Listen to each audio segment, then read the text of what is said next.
بہر خلق خدا بن کے ایک آسرا آ گیا آ گیا.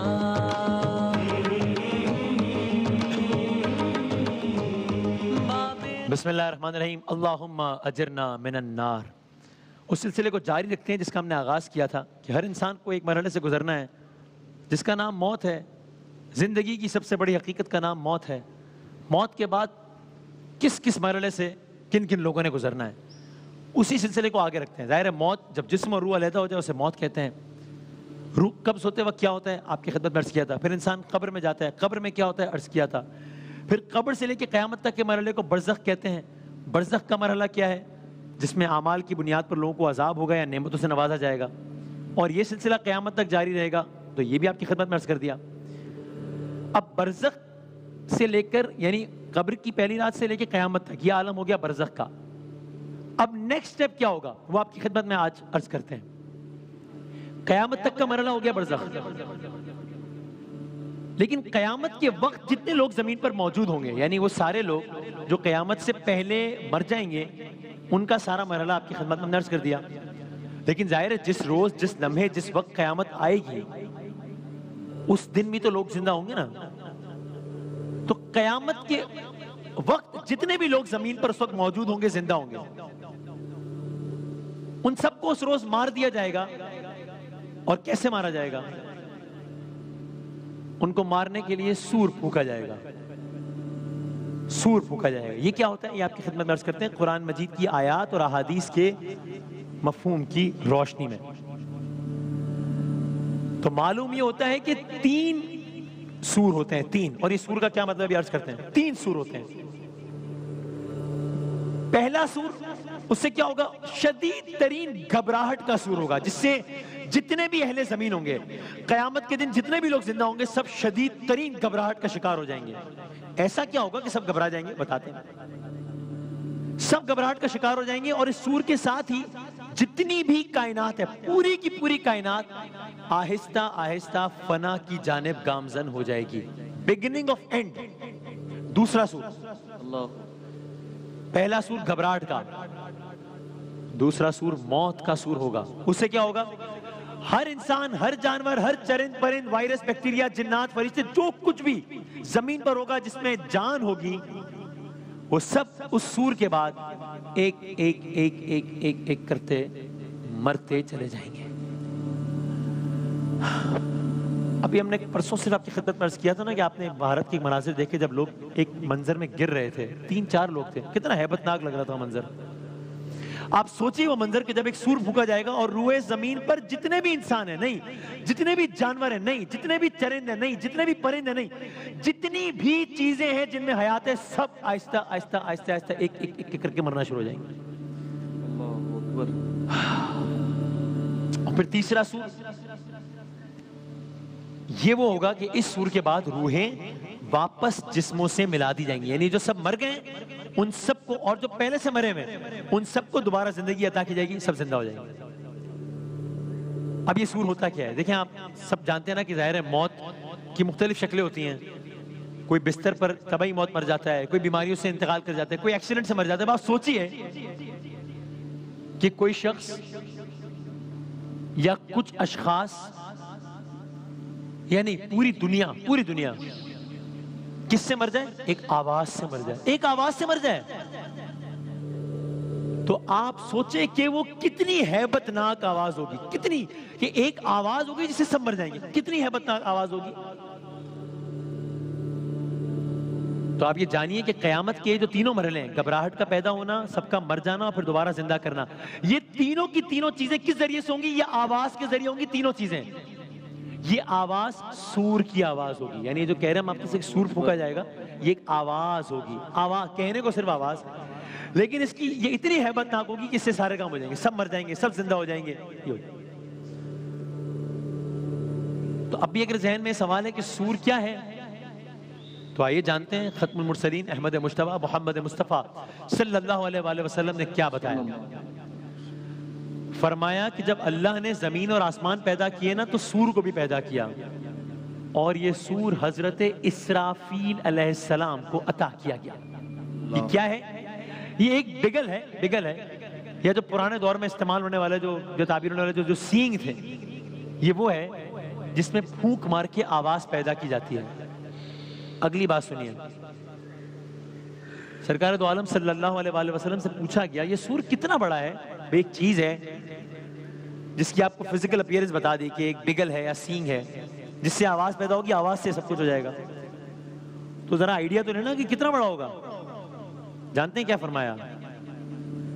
کہا اتنا بڑا ہوگا، اتنا بڑا ہوگا گویا آسمانوں کی چوڑائی کے برابر ہو۔ اتنا بڑا ہوگا، اتنا بڑا ہوگا۔ ایک موقع پر آپ نے فرمایا کہ دنیا کی نعمتوں سے کیسے لطف اندوز ہوا جائے، جبکہ عالم یہ ہے کہ اسرافیل سور سے منہ لگائے نظر عرش پر جمائے منتظر ہے کہ کب اللہ کا حکم ملے اور کب وہ سور پھونک دے۔ تو اچانک اس دنیا میں وہ گھڑی آ جائے گی کہ اللہ کی طرف سے حکم ہوگا اور پوری دنیا میں بسنے والے تمام انسانوں کے کانوں میں ایک ساتھ آہستہ آہستہ سور کی آواز سنائی دینے لگے گی۔ پھر جب یہ آواز رکے گی نہیں، بڑھتی چلی جائے گی، تب لوگوں میں گھبراہٹ، یہ میں پہلے سور کا عرض کر رہا ہوں جس سے گھبراہٹ، لوگوں میں گھبراہٹ پیدا ہوگی، کائنات کی تباہی کا آغاز ہو جائے گا۔ قرآن مجید کی کچھ آیات کا ترجمہ سنیں کہ کیا منظر ہوگا۔ سورہ سواد کی کچھ آیات کا ترجمہ ہے، وہ ایک زبردست چیخ کا انتظار کر رہے ہیں جس کے درمیان سانس لینے کی بھی مہلت نہیں ہوگی۔ سورہ نمل کی آیات کا ترجمہ سنیں، جس دن سور پھونکا جائے گا تو جو کچھ آسمانوں میں ہے، جو کچھ زمینوں میں ہے، سب گھبرا جائیں گے مگر صرف وہ جنہیں اللہ چاہے گا۔ سورہ حج کی آیات کا ترجمہ سنیے، کہتے ہیں اے لوگوں اپنے رب سے ڈرو، بے شک قیامت کا زلزلہ بہت بھاری چیز ہے، جس دن تم اسے دیکھو گے تو ہر دودھ پلانے والی اس بچے سے غافل ہو جائے گی جس کو اس نے دودھ پلایا تھا۔ بھئی یعنی ماں کو اپنے بچے سے زیادہ محبت کس سے ہوتی ہے؟ اپنے شیر خار سے زیادہ محبت کس سے ہوتی ہے؟ فرمایا یہ وہ دن ہوگا کہ جب ہر دودھ پلانے والی اس بچے سے غافل ہو جائے گی جس کو اس نے دودھ پلایا تھا، جب ہر حاملہ اپنا حمل گرا دے گی اور تم لوگوں کو مخمور دیکھو گے، تم لوگوں کو مدہوش دیکھو گے، حالانکہ وہ نشے میں نہیں ہوں گے لیکن اللہ کا عذاب بہت سخت ہے۔ سورہ حج کی یہ آیات مجھے یاد ہے، جب ہم حج نشریات کی تیاریاں کر رہے تھے اور اس وقت میں نے ان آیات کا ترجمہ پڑھا، میں ہل کر رہ گیا ان آیات کا ترجمہ۔ کچھ اور آیات کا مفہوم سنیے، کہا جب یہ سور پھونکا جائے گا، یہ سب آیات کا مفہوم ہے، جب یہ سور پھونکا جائے گا تو کیا ہوگا؟ کائنات میں ہر طرف تباہی کا آغاز ہو جائے گا۔ یہ آغاز یک بار کی ہوگا۔ لوگ دیکھیں گے، کیا دیکھیں گے؟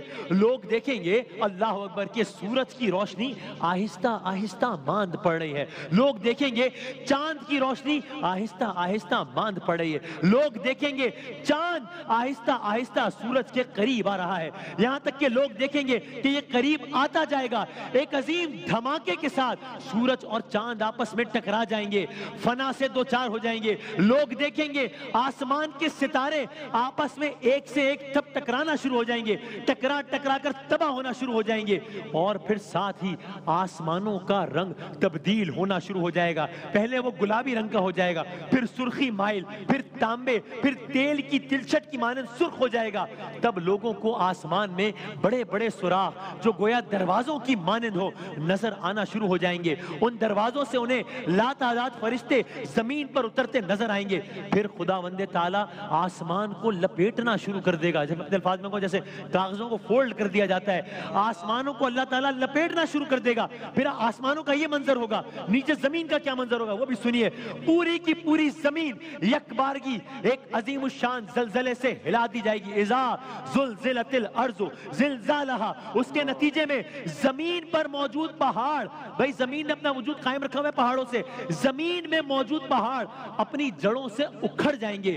صرف اکھڑ نہیں جائیں گے، زمین میں موجود پہاڑ گریوٹی کی ایبسنس کی وجہ سے ہوا میں روئی کی طرح اڑتے ہوئے نظر آئیں گے۔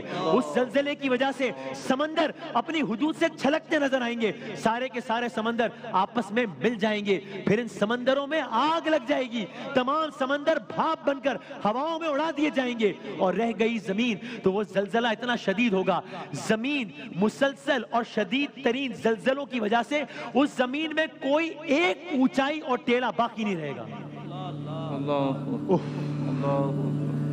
یعنی اس کا کیا مطلب ہوا کہ کوئی اونچائی اور ٹیلا باقی نہیں رہے گا؟ میں نے پوچھا تو بتایا کہ بھائی جب زلزلہ آتا ہے، آپ جب دیکھتے ہیں نا مناظر، جب زلزلہ آتا ہے تو جتنے سٹرکچرز ہوتے ہیں وہ گر جاتے ہیں نا، تو جب ہم زلزلہ آتا ہوا دیکھتے تو ہم کیا دیکھتے ہیں؟ وہ عمارت گری پڑی ہے، وہ ہم کہتے ہیں اتنی بڑی عمارت تھی ڈھیر ہو گئی. لیکن یہ زلزلہ ایسا ہوگا کہ ڈھیر بھی نہیں ہوگا، اس لیے کہ جب عمارتیں گریں گی تو ٹیلے کی صورت یا ڈھیر کی صورت اختیار کریں گی، لیکن زلزلے کی شدت اتنی زیادہ ہوگی اور اتنی مسلسل ہوگی کہ وہ جو کچھ ملبہ گرا ہوگا وہ سب بھی ٹوٹتے ٹوٹتے ٹوٹتے ٹوٹتے ریزہ ریزہ ہو جائے گا، گویا زمین پر کوئی اونچائی باقی نہیں رہے گی، سب فلیٹ ہو جائے گا. احادیث میں بتایا اس کا مفہوم یہ ہے کہ اس روز شیاطین اپنی جان بچانے کے لیے بھاگ رہے ہوں گے، یہاں تک کہ وہ بھاگتے بھاگتے زمین کے آخری کناروں تک بھاگ جائیں گے. فرشتے ان سے مقابلہ کریں گے، ان کے چہروں پر ماریں گے، وہ پیٹھ موڑ کر بھاگیں گے، زمین ہر طرف سے پھٹنا شروع ہو جائے گی اور ایسا عظیم واقعہ ظاہر ہوگا جو اس سے پہلے کبھی دیکھا نہ گیا تھا. ایسی گھبراہٹ طاری ہوگی، ایسی دہشت طاری ہوگی جس کو خدا ہی جانتا ہے. بس گھبراہٹ کے مسلسل سور سے کائنات کا اور دنیا کا نقشہ ہی بدل لے گا اور ہر ایک جان لے گا کہ ہاں جس قیامت کے بارے میں وہ پڑھتا تھا، جس قیامت کے بارے میں وہ سنتا تھا، آج اس سور نے اسے بتا دیا ہے کہ ہر وہ شے جو پیدا ہوئی ہے اس کو فنا ہے. آپ کی خدمت میں یہ پہلا سور عرض کیا تھا، کہا تھا 3 سور ہوں گے. پہلا سور گھبراہٹ کا سور، اس سور کے نتیجے میں یہ ہوگا. دوسرا سور موت کا سور. آپ یہ سوچئے کہ وہ سور جو کہ صرف گھبراہٹ طاری کر رہا ہے، صرف گھبراہٹ طاری کر رہا ہے، یہ میں صرف اس لیے کہہ رہا ہوں کہ آگے کی منزل اس سے زیادہ سخت ہے، جو صرف گھبراہٹ طاری کر رہا ہے اس کا یہ عالم ہے. وہ سور جو موت طاری کر دے گا اس کا کیا عالم ہوگا؟ جس سے سب مر جائیں گے، سب مر جائیں گے، اس کا کیا منظر ہوگا؟ کلرز کریں گے آپ کی خدمت. رحمت کبریا بہر خلق خدا بن کے